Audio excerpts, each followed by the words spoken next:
বয়সের আগে ত্বক বুড়িয়ে যাওয়া এবং মেস্তা এই যেন বাঙালিদের একটি মরণ ব্যাধি সমস্যা। কিন্তু আমরা এক্সপেক্ট করি কেন আমাদের ত্বকটা কোরিয়ানদের মতো এত tight, glowing and glassy skin হয় না। কারণ কোরিয়ানরা ছোটবেলা থেকেই সানস্ক্রিন ব্যবহারকে তাদের অভ্যাসে পরিণত করেছে। অন্যদিকে আমরা বাঙালিরা 25-30 বছর হওয়া সত্ত্বেও সানস্ক্রিন কি এটাই জানি না। কোরিয়ানরা ছোটবেলা থেকেই সানস্ক্রিন ব্যবহার করে, ত্বককে হাইড্রেটেড রাখার জন্য ময়শ্চারাইজার ব্যবহার করে।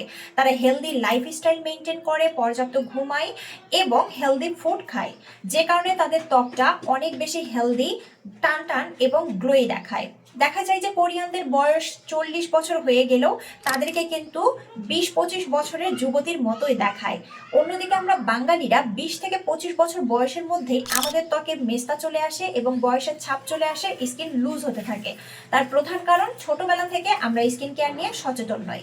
টিনেজ থেকেই কিন্তু আমাদের অন্তত একটি basic skin care routine follow করা উচিত, যেমন স্কিন টাইপ অনুযায়ী একটি জেন্টাল ফেস ওয়াশ, একটি ময়শ্চারাইজার এবং দিনের বেলা অবশ্যই সানস্ক্রিন। কারণ সূর্য রশ্মি থেকে আসা আলট্রাভায়োলেট বা গামা রশ্মি আমাদের ত্বকের মেলানিন প্রোডাকশন বাড়িয়ে দেয়, যার ফলে আমাদের ত্বকে ছোট ছোট স্পট থেকে পরবর্তীতে একটা বড় আকারে মেলাজমার মতো সমস্যা সৃষ্টি করে। এছাড়াও সূর্য রশ্মি থেকে আসা ইউভি রে আমাদের ত্বকের কোলাজেন গুলোকে ভেঙে ফেলে, যেগুলো মূলত আমাদের স্কিনকে টান টান এবং টাইট রাখতে সাহায্য করে।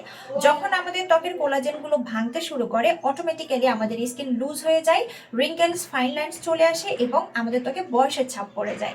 তাই টিনেজ থেকে শুরু করে সকল বয়সের ছেলে মেয়ে সবারই কিন্তু সানস্ক্রিন ব্যবহার করাটা একদমই মাস্ট।